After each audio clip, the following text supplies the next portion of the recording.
আছে? আচ্ছা। এবার ওয়াইফাইটা অন করি।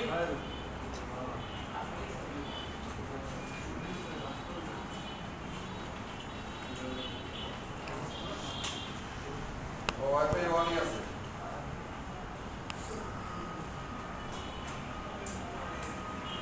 ওয়াইফাই অন করার পরে আমার বিল রেগুলেট কত? এটা 17। কত দেখায়? 1.3। এখানে থাকার কথা কত? 1.233 কাছাকাছি। ঠিক আছে? এখন ধরেন আপনি ওয়াইফাই অন করছেন, সাথে সাথে অফ হয়ে যাচ্ছে। অন করছেন আবার অফ হয়ে যাচ্ছে। এই যে লাস্টের যে ভোল্টেজটা মাপলাম 1.23 ভোল্টেজ, এই ভোল্টেজটাই মাপবেন। কেন মাপবেন? কারণ এই ভোল্টেজটা না আসলেও অনই হবে না, অফ হয়ে যাবে বারবার। না, ওয়াইফাই অফ হয়ে যাবে। ওয়াইফাই কি এই সিম্বলটা থাকে কিরকম? এরকম একটা বক্সের মতো গোল একটা এই দেওয়া থাকে। আপনি যখন এই পাশে টিপ দেন কি হয়? অন হয়, আবার অটোমেটিক অফ হয়ে আসে। এই ভোল্টেজটা না আসলে অফ হয়ে যাবে, কারণ এটা ওয়াইফাই অন করলে একমাত্র এই ভোল্টেজটা আসে। অন করছেন, ভোল্টেজ আসে নাই, ও আবার অফ হয়ে যাবে। রেজিস্টার মানে ঠিক হয়ে যাবে। রেজিস্টার মানে ঠিক হয়ে যাবে। স্যার এটা কি জন্য?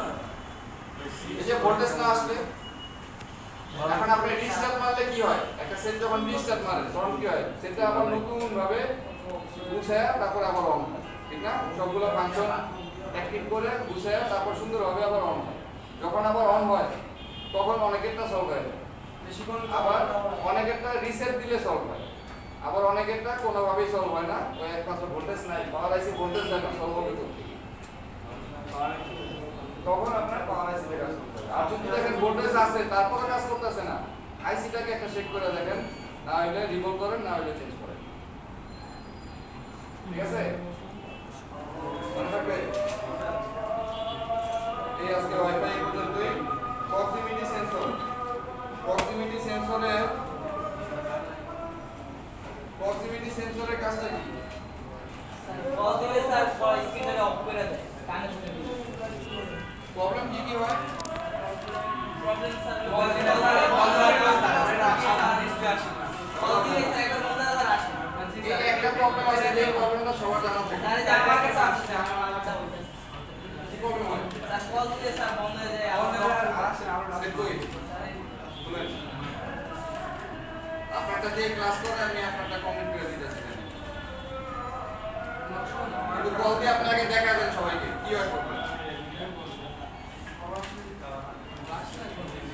খুলেন, খুলে দেখ, বন্ধ হয়ে যায়।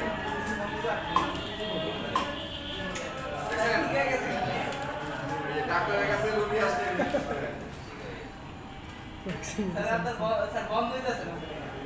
কি বন্ধ হয়? জানা যায় নিলে বন্ধ হইতাছে। তোমার সেন্সর কাছে বন্ধ হয়ে যাবে। তো সেটিং অফ আছে স্যার। কল আসলে কল গেলে স্যার সব ভালো করে স্যার। দেখেন এই ধরনের প্রবলেম, হ্যাঁ সাইলেন্ট পেছনে। এই ধরনের প্রবলেমগুলো আসে কোথা থেকে? এই যে সেন্সর, এই যে সেন্সর খেয়াল করে দেখেন, এক পাশে হয়ে গিয়ে ডি এর মতো, এক পাশে ডি এর মতো, ঠিক না? আরেক পাশে হয়ে গিয়ে কোড। তো যখন একটা সেন্সর খুলবেন, লাগাবেন, এই মার্কটা লিখে দিবেন, যেভাবে ছিল ওইভাবেই বসাতে হবে। আর এই সেন্সরের প্রবলেমটা সবচেয়ে বেশি হয় কখন? আপনি ডিসপ্লে একবার খুলছেন, চেঞ্জ করার জন্য খুলেন বা এমনি খুলেন, যেভাবে খুলেন, একবার ডিসপ্লে খুলছেন, এরপর থেকে এই সেন্সরের প্রবলেম শুরু হবে।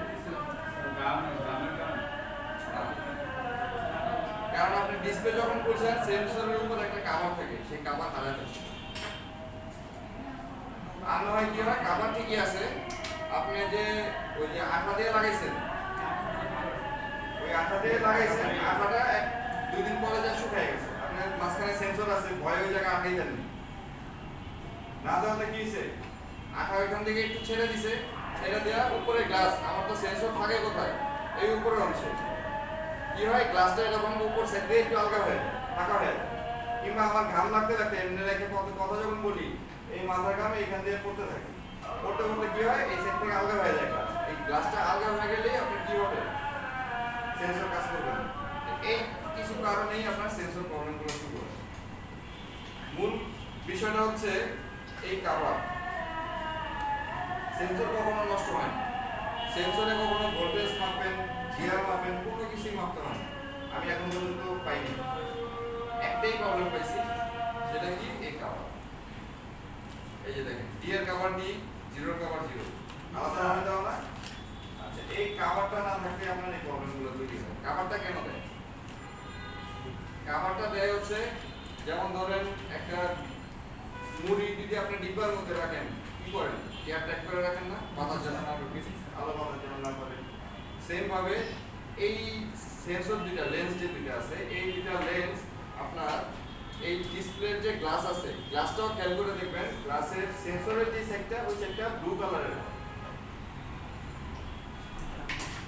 ওখানে ব্লু রে গ্লাস ইউজ করা হয়।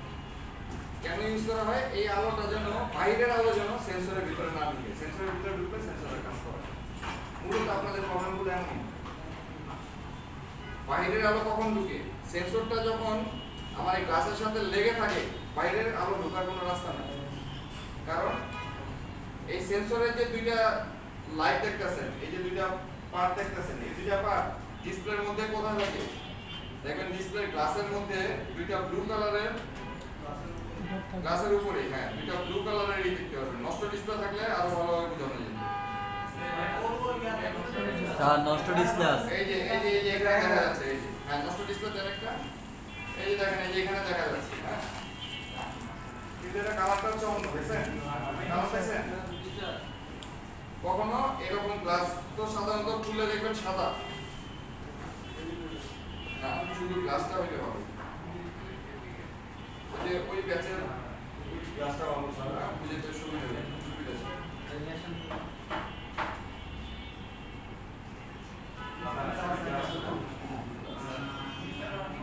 এই যে এখানেও আছে, এই যে এখানে আছে, দেখেন এই যে কালার চেঞ্জ, দেখছেন?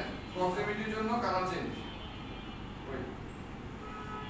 এই যে দুই পাশে, এই যে উপরে, দেখছেন? এটা কেন দেয়? এই দুইটা কালার এটা দেয় এই কারণে আলোটা যেন ডাইরেক্ট আমার এই জায়গাটার মধ্যে না আসে। এই জায়গাটার মধ্যে যখন এই আলোটা আসে, তখন কি হয়? এটার কাজ করে না। আলো ঢুকতে দেওয়া যাবে না। ঠিক আছে? এর জন্যই হচ্ছে আমার এই সেন্সরটা কাজ করে না। এটা আমরা কি করব? বেশিরভাগ ক্ষেত্রে এই রাবারটাই হারায় ফেলে সব। যখনই হারায় ফেলে তখনই প্রবলেমটা তৈরি হয়। আর এর জন্য আমাদের করণীয় কি? এরকম একটা রাবার এখানে লাগাই দিতে হবে। উপরে যে কভারটা, এই কভারটা লাগাই দিতে হবে। এই কভারটা লাগাই দিলে কি হবে? এটা চারপাশ দিয়ে আর লিক করবে না, জায়গাটা ব্লক হয়ে থাকবে এবং গ্লাসের সাথে লেগে থাকবে। তখন আপনার এই সেন্সরটা প্রপারলি কাজ করবে। তো যদি রাবার হারায় ফেলে, সেক্ষেত্রে আপনি রাবার দিবেন কোথায়? এটা শুনতে পাওয়া যায় কালো না, আপনার তো গ্যাপ তো ডিসটেন্স তো তৈরি হয়ে গেছে। এটা তো রাবার থাকার ফলে কি হয়? এই সেন্সর থাকে কোথায়? মাদারবোর্ডে। আর এটা টাচ খাবে কার সাথে? লাগবে কার সাথে? ডিসপ্লের এই গ্লাসের সাথে। এই গ্লাসের সাথে। এখন দেখা গেছে কি, আমি যদি এটাকে এইভাবেই ডাইরেক্ট বসাই দেই, তাহলে কি আমার ওই গ্লাসের সাথে টাচ খাবে? এই সাইড বাউন্ডারিগুলো ব্লক হবে? হবে না। সাইড দিয়ে ফাঁকা হয়ে থাকবে। ফাঁকা হয়ে থাকলে ওখানে আলো দিবে। আপনার ডিসপ্লে লাইটের আলো তো ঢুকতে পারে। ঠিক আছে? এর জন্য কি করতে হয়? এটাকে লক করে দিতে হয়। লক করার জন্য আমাদের কাছে এই কভার থাকতে হবে। কভার যদি না থাকে, সেই ক্ষেত্রে দেখবেন এক ধরনের ফোম টেপ পাওয়া যায়। ফোম টেপটা এরকম গোল, এরকম বড় হয়, এরকম চিকুন, মোটা আছে, বিভিন্ন শেপের আছে। আপনি চিকুনটাই কিনেন। মূলত এটা অনেকদিন আগে আপনার টাচার ডিসপ্লে যখন আলাদা আলাদা কিনতে পাওয়া যেত, টাচার ডিসপ্লে পাঠানো যায় আলাদা আলাদা হবে। আগে সেটগুলো এমন ছিল না, টাচ স্ক্রিনে টাচ আলাদা ভেঙে গেলে ফেলে দিয়ে নতুন টাচ লাগবে না। ওই সময় কি ছিল? একটা ফোম টেপ বেরিয়েছিল, সাইড দিয়ে বাউন্ডারিতে ফোম টেপ লাগাই দিত, বোথ সাইড টেপ, দোনো সাইডে আটা থাকে ওই ফোম টেপ। দেখছেন কখনো? দেখেন নাই? আচ্ছা, ফোম টেপগুলো অনলাইনে একটু সার্চ দিয়ে দেখা যায় ফোম টেপ। ফোম টেপগুলো কি করতে হয়, ওই ফোম টেপ এই সেন্সরের উপরে সুন্দর মতো লাগাই দিবেন, লাগাই দিয়ে এই যে মাঝখানে একটা ডি এর মতো আর একটা গোল, এই দুটো ছিদ্র ওইখান থেকে কাটা দিলে আমার এই বাউন্ডারি আবার তৈরি হয়ে যাবে। এটা হচ্ছে একটা নিয়ম। আর একটা নিয়ম, আপনাদের ডিসপ্লে লাগানোর যে আঠা আছে না, ওই আঠা, কালো আঠা দিয়ে কি করবেন, চারিদিকে আপনি বাউন্ডারি বানাই দিয়ে কিছুক্ষণ ওটাকে শুকাবেন, শুকাইলে ওটা তো রাবারের মতো হয়ে যাবে, তখন ওইটাও আপনার কাভারের কাজ করবে। এই পাশেরটা, এই যে কি বাজে আছে, এই যে দেখেন ফোন পে দেখছেন, দেখছেন ফোন পে, এটাকে সুন্দর মতো বসা দেন, বসা দিয়ে ছিদ্র করে দেন, শেষ, আপনার কাজ করবে। অনেক পাতলা নাকি? না মোটা তো,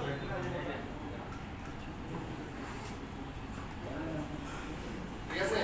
এটার দাম 20 টাকা থেকে 50 টাকা নিবে, আপনার 2-3 বছর চলে যাবে এক ফোন পে,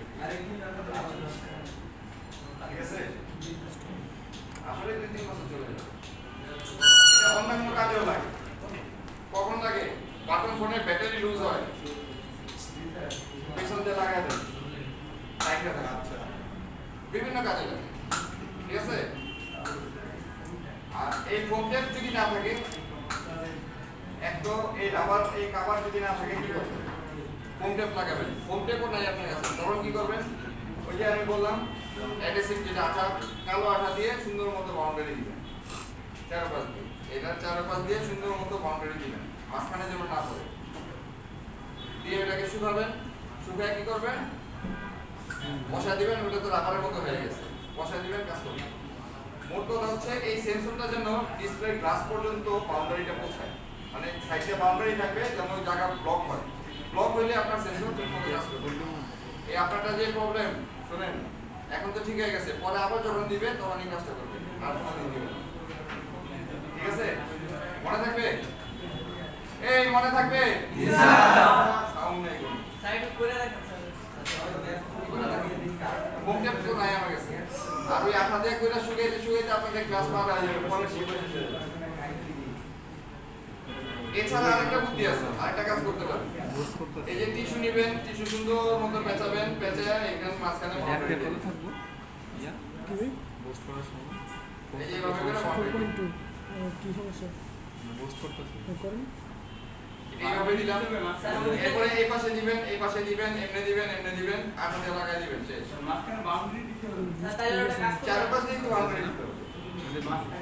এটা আমি মাঝখানে একটা দেখাইলাম, এইভাবে করে আপনি আবার এইভাবে দেন, আবার এইভাবে দেন, এইভাবে করে চারপাশে দিয়ে আঠা দিয়ে লাগাবেন, একবার দিবেন, আঠা দিবেন, আবার দিবেন, আঠা দিবেন, এরকম করে চারপাশ দিয়ে একটা একটা বানাবেন, এটা কাভার বানাবেন, বানায় সুন্দর স্যার মতো এটা বসাবেন। শুকাইতে স্যার অনেক সময়। না এটা টিস্যু তো, আঠা দিলে সাথে সাথে শুকিয়ে লেগে যাবে। টেপটা হলো সবচেয়ে বেস্ট। পেনের দরকার নেই। আর এছাড়াও আপনারা যত সেটি ঠিক করবেন, দেখবেন যে আপনি একটা কাস্টমারের সেট ঠিক করছেন, ঠিক করতে গিয়ে একটা জিনিস ফেলে দিয়েছেন, তার এই জিনিসটা আছে আমার এখানে। একটা কাস্টমারের সেট ঠিক করতে গিয়ে দেখবেন যে হেডফোনের এই পাশে, হেডফোন না ঠিক, এই যে সাব পিসিবির এই পাশে চার্জিং বোর্ডের উপর একটা প্লাস্টিকের রাবারের জি কভার, স্যার রাবার কভার। হেডফোনের উপর একটা কভার থাকে। এই কভারগুলো একবার খুলে গেলে কেউ আর লাগায় দেয় না, আপনারাও দিবেন না, এটা আমি জানি, স্যার আমি দেখি। ঠিক আছে? ওই রাবার কাইটে আপনি এটার কভার বানায় দেন, ওই রাবার এটার জন্য বেস্ট।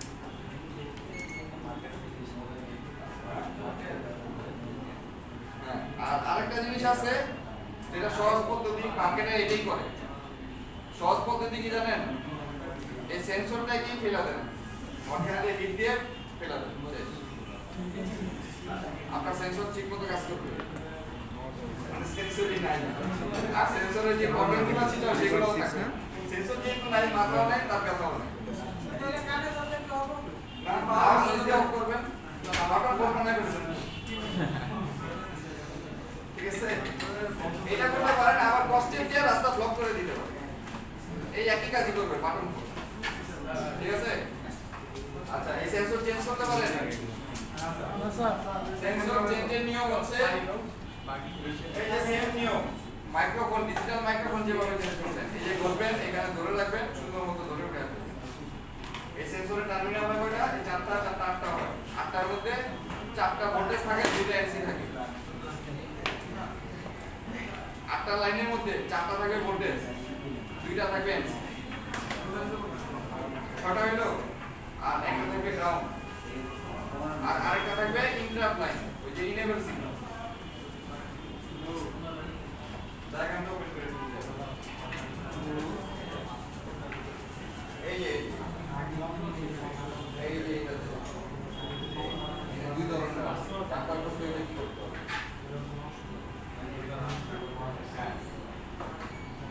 এই যে দেখেন একটা ভিডিডি লাইন, ভোল্টেজ কত থাকে? 3 ভোল্ট।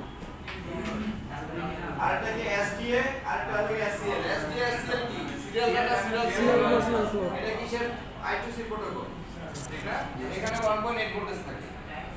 আরেকটা কি? ইন্টারাপ্টটা কি? ইনেবল সিগন্যাল যেটা, এখানে 1.8 ভোল্টেজ থাকে। আরেকটা কি? LED anode. এলইডি অ্যানোডটা হচ্ছে আমাদের ডিসপ্লে লাইট সার্কিট, আমরা এলইডি অ্যানোড শিখছিলাম না? জি। এই যে কানের থেকে সরালে যে লাইটটা জ্বলে, কিভাবে জ্বলে? অ্যানোড লাইট অ্যাক্টিভ হয় দেখে তো জ্বলে। এই অ্যানোডের ভোল্টেজ চলে গেছে, ঠিক আছে? আর যদি অ্যামোলেড ডিসপ্লে আপনি প্রক্সিমিটি সেন্সরে কাজ করেন, অ্যামোলেড ডিসপ্লেতে আপনার এই অ্যানোড ভোল্টেজটা থাকবে। প্রক্সিমিটির মধ্যে অ্যানোড ভোল্টেজটা পাইছেন না? এটাতে এলসিডি দেখে পাইছেন। যদি অ্যামোলেড সার্কিট হয় তাহলে অ্যানোড ভোল্টেজ থাকে না। অ্যামোলেডের মধ্যে থাকে অ্যানোড ক্যাথোড থাকে না তো। ওইখানে গ্রাফিক্সই তো আপনার মেইন লাইটের কাজ করে। এলইডি সার্কিটে, অ্যামোলেড সার্কিটে কি মনে না? এই গ্রাফিক্সের ক্লাস আবার করে নিয়ে মনে না থাকলে আজকে চলতেছে 26-এ গ্রাফিক্সের ক্লাস, যদি মনে না থাকে আবার করে নিয়ে, ঠিক আছে? এই হচ্ছে আপনার প্রক্সিমিটি সেন্সরের কনফিগারেশন। আপনি যদি চেঞ্জ করতে চান, মডিফাই করতে চান, তাহলে ডাউনলোড করেন। দেখেন দুই ধরনের প্রক্সিমিটি সেন্সর আছে।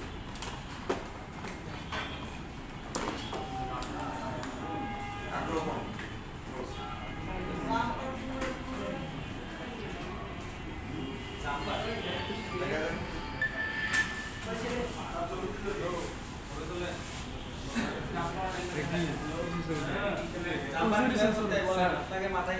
স্যার